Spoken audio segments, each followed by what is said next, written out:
Welcome back, traders and investors, to Benzinga's Pre-Market Prep. I'm your co-host, Joel Alconin, along with Brianna Valesky, and we have Sean Udall on the line of the Tech Stock Strategist, one of the best analysts, I think, in the sector on tech stocks. And full disclosure, both Sean and I are long shares of Twitter, so our opinions may be a little bit jaded here. But Sean, how you doing this morning? I'm good. Hey, I never get jaded on a stock, so we'll see what happens. I'm feeling pretty good about the future for Twitter, and that hasn't changed. Okay, let's start right at the top. We've talked about a possible replacement here for Dick Costolo. Overall, just what's your take on the transition? Some people maybe think Dorsey's just going to step in there. Let's talk about that, and also while you talk about that, you said when there's a transition at the top here, sometimes that might lead to a sale. That's right. So I see this now pretty much as a two-scenario issue. So first scenario is, I've seen this, especially in tech. There's been a number of times that I can recall, even in recent years, where you get an interim CEO, and guess what? You actually never get a permanent CEO replacement. Because by the time, usually the interim CEO, by the way, is somebody like Dorsey, who either has experience with the company or is kind of a veteran. And so it's sort of like the wolf in Pulp Fiction. They come in, they clean it up, they do what they need to do, and they get out of there.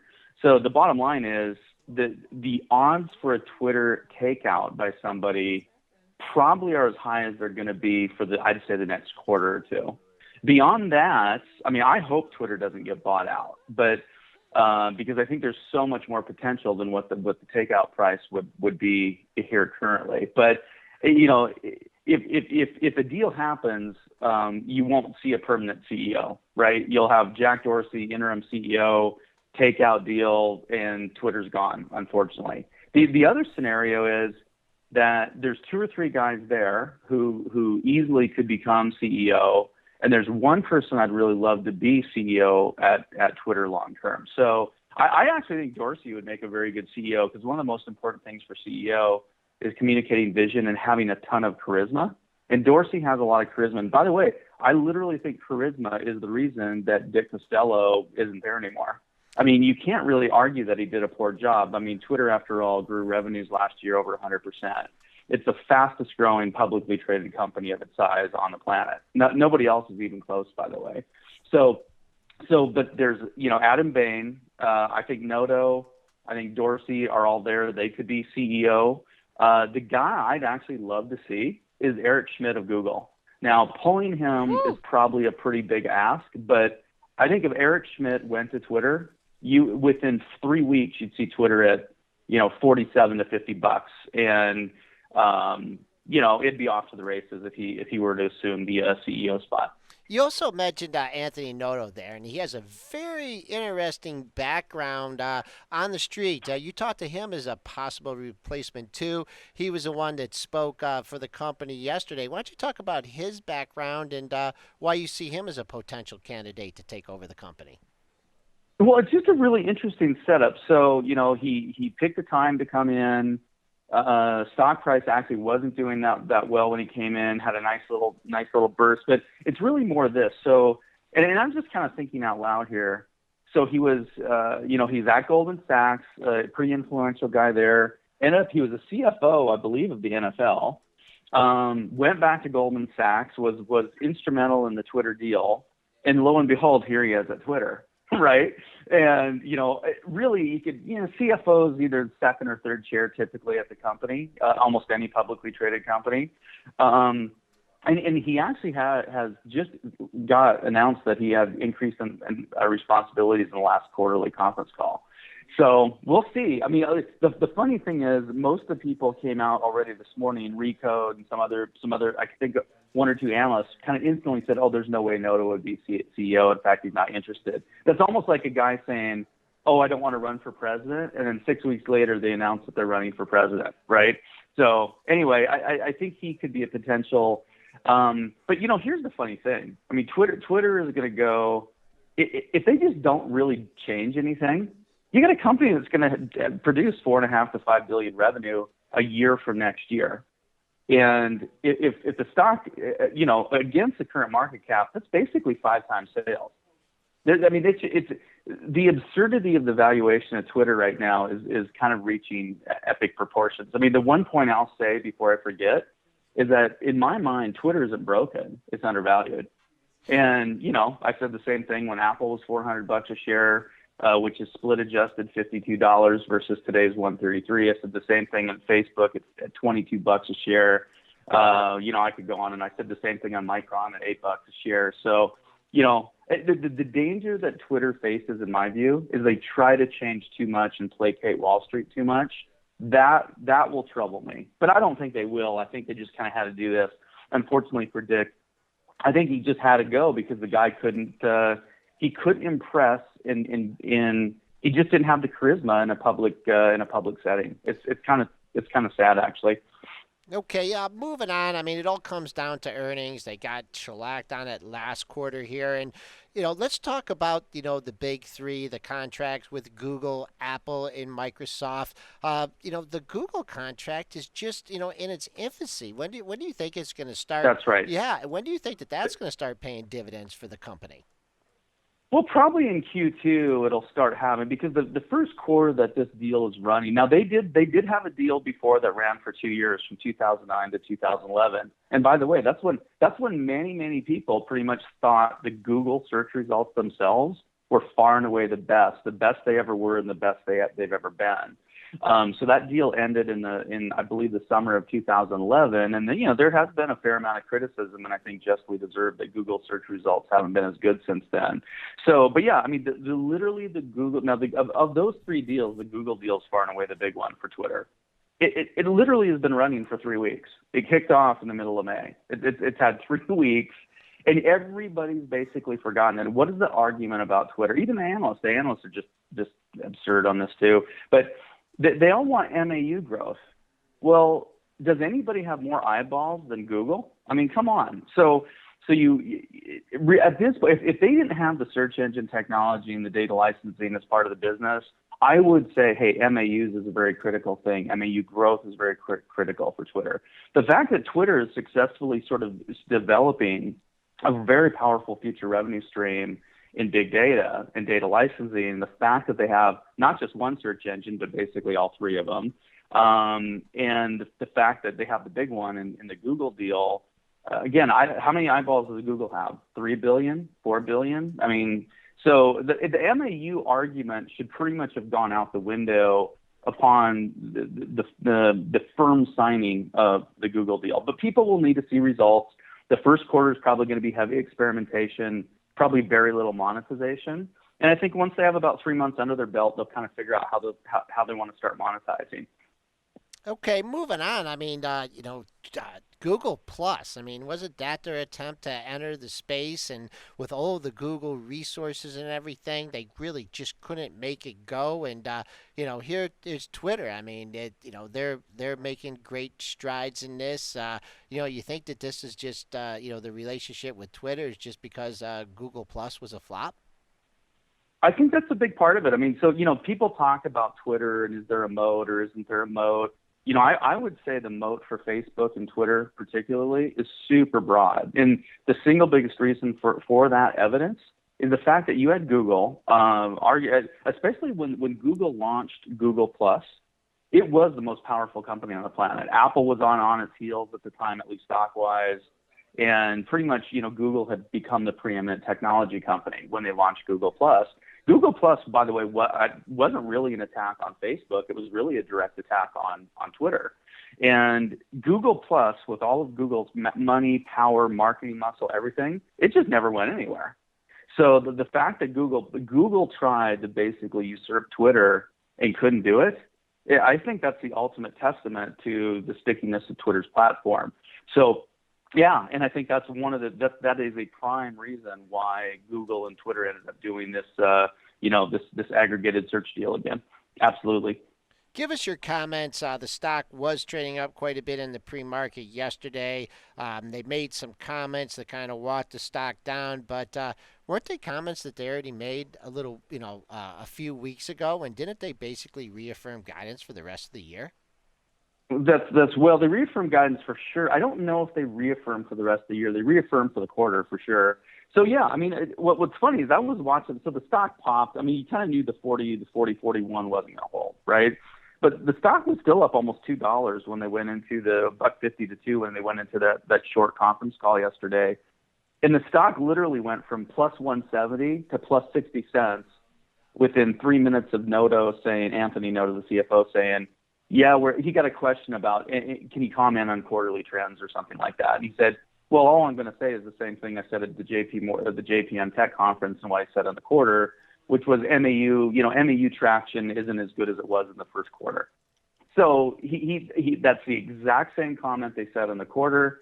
That's the exact same comment he said at least one or two tech conferences. So he basically said the same thing, and yet they sold the stock off on the same thing. So the one thing I do like on stock setups is when it's almost like how many times can we sell off on crease, right? But anytime you see a stock sell off on the exact same news, like the third, the fourth, the fifth time, typically it has way less power, and at some point you get a pretty good reversal. So yeah, and that's it. I mean, the stock right now is only up 67 cents. Man, I am just salivating here. I really would love to see this thing go negative today. I can get a good bit more aggressive on the name. And I'm kind of hoping I get a chance. So, but yeah, I mean, basically it's kind of dumb that the stock has sold off on the same piece of news now at least 3 times. And especially when, again, I think for the financial monetization of Twitter, pretty much for the foreseeable future, I just don't think MAUs are that big of a deal anymore. In fact, I've never really thought they were that big of a deal. It's sort of funny, like how in the world is having 300 to 400 million active users a failure? That's just sort of a weird thing in and of itself, by the way. And I'll contend, I think Twitter is actually a more powerful platform than Facebook is right now. Even with it's sort of like comparing iOS to Android, right? So this will be real quick. So if you have iOS, which has roughly 1/3 the users of Android, yet they have 80 to 90% of the total app purchases, as an example, right? So in other words, iOS users are a way better demographic, and they spend way more money than 3 to 4x of the Android users globally, right? So I think Twitter's that same kind of setup. They don't need Facebook's eyeballs. That my guess is they can probably in time monetize 3 or 4 or 5x because of what the platform does, the interest graph, all the different things that they can do. So, it just, again, I'll just go back to the same thing. In a year from now, Twitter could do, an out year. So go 1 year past the current out year. Twitter's going to do $4.5 to 5 billion in revenue. At 25 billion market cap, that thing's only at 5 times sales at roughly a 50% growth clip. And I think I'm being conservative at 50%. Again, there is no company on the planet that's growing as fast as Twitter. Therefore, there's no company on the planet that's anything else growing that fast has a price to sales ratio of 14 or 15 or 20 times. Real quickly, so, I want to touch, Sean, I really got 3 minutes left here. I want to touch on two other things here. Are they going to get a boost from Periscope? Well, I think they're already kind of getting a boost from Periscope. I think Periscope has already gotten a little bit of viral growth going. So yeah, I think Periscope would be fine. I think there's ways to monetize Periscope. I think if you engage the stars, so music stars, acting stars, celebrities, the Kardashians, things like that, I think there's a huge ability for those people to make money using Periscope. And I actually think Periscope is a potential threat to Google's YouTube, which, by the way, might be, again, another reason why you have Google and Twitter teaming up. So I think they'll find a way to work together. But on a standalone basis, I think you'll see Periscope sort of gain more viewing share, more media share. I think you'll see it gain share against YouTube.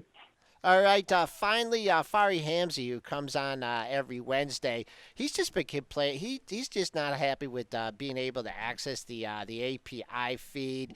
Is there a specific reason for that? That's kind of, if there's one. So Twitter specifically tried to reduce the amount of people. I don't know if he's paying. I don't know him personally. I don't know if he's trying to pay for it or whatever. But I mean, they bought a company called Nip out. And what Twitter did do is they did kind of go in-house. They used to let a lot more people pay for what's called the Twitter fire hose, the APIs, that's the software method to get that data. So if there's one thing I could criticize them on, I would think they would want more people to subscribe and to pay for the API and to pay for the use of Twitter data, not fewer. But for some reason, they made a strategic decision to try to bring that in-house.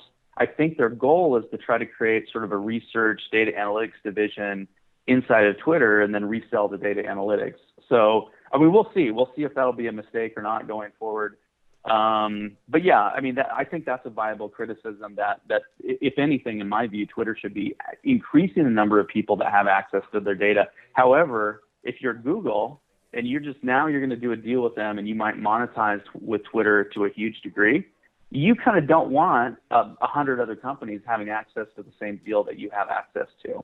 So if I'm Apple, if I'm Microsoft, and I'm Google, I actually am going to celebrate, or I'm going to back this decision by Twitter to let fewer people have access to the Twitter fire hose. You kind of can't have it both ways. If you're going to get the big search engines business, you can't give the business to everybody else, right? Real quickly here on the CEO succession, a few questions. Anyone at Facebook that may be a good hire, or how about the current head of AOL? That would be the other. If I had like a second or third best choice, it would be Tim Armstrong. I think he just did an unbelievable job at AOL. Now, I think the Huffington Post buy was not very good, but you know what? It did seem to hurt the stock very much. But so he would be great. In fact, in some ways, I could make an argument he might be better than Eric Schmidt just because of sort of youth and his recent experience at AOL and stuff like that. However, Eric Schmidt would still be my number one guy. Tim Armstrong would be my top number two guy. As far as anybody at Facebook, I'm not really sure. My worry on that is they would come to Twitter and they would try to Facebook Twitter. And I think the one thing that will kill Twitter is if Twitter tries to become more like Facebook. That's the single worst thing they could do.